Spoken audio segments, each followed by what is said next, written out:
In today's video, we have a special guest. My name is Bryan Acosta, and I'm a mortgage expert here in South Florida. And I'm so excited to be with Gabriela today on our Instagram TV to answer all the questions that you guys have. Thank you, Bryan. We're going to be answering the top 8 questions that you guys wanted to know. Question number 1 is coming from Anna downtown. She wants to know what's the first step to buying a house. Well, besides working with an amazing realtor like Gabriela, you need to make sure that you have all the financial documents ready to get pre-approved. And in this process, it's going to tell you how much you can afford, what your monthly payment is going to be, and all the different options that are out there to help you get into that home. Thank you, Bryan. That leads me into my second question, brought to you by Miguel from Miami Beach. He wants to know what are the documents needed to get a pre-approval. That's a great question.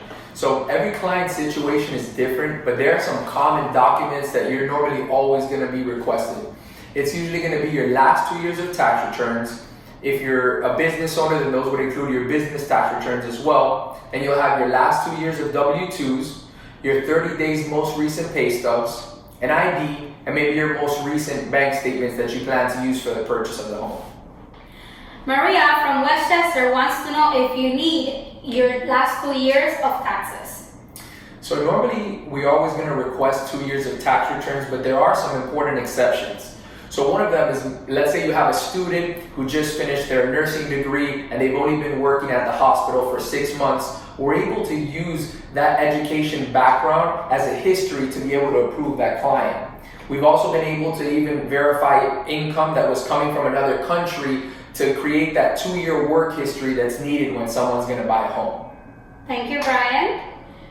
So Bryan, one of the most important things is credit. Talk to us about where it needs to be. So we can actually go as low as a 550 credit score, but the higher the credit score is, the better terms that are going to be available to you, the more programs that will be available. And we actually help our clients get on a plan to improve their credit and put them in the best position to buy. So Bryan, most of the people that follow me are first-time home buyers.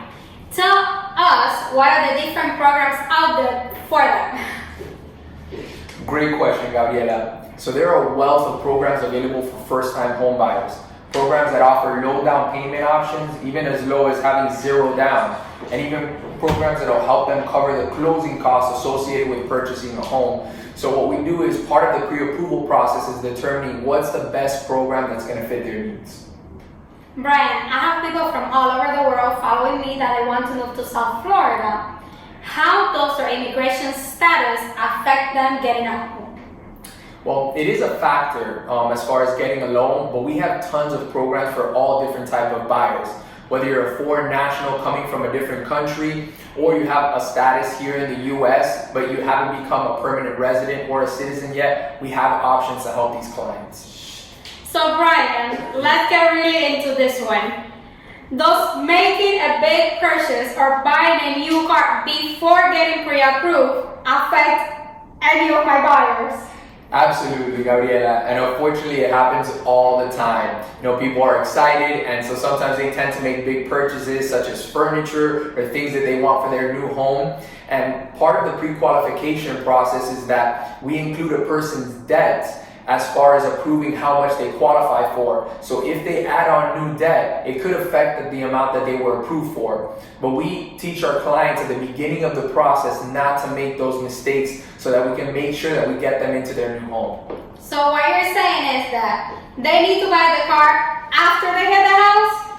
That's 100% correct. Thank you. So Bryan, talk to me about interest rates. Yeah, so that's something we're hearing a lot about right now all over the news, and the reason why is because we're at historical lows and the government is actually talking about dropping them even lower. So it's a great time to take advantage of these rates because we don't know how long it's going to last. And that's part of the job that we do at the beginning, is just educating our clients on what's going on in the current market and how they can put themselves in the best position to take advantage of the best rate. I want to thank you, Bryan, for coming to my Instagram TV. Thank you so much for having me, Gabriela. It truly was a pleasure. And if any of your followers have additional questions, please feel free to message me and I'll be happy to answer them. Thank you.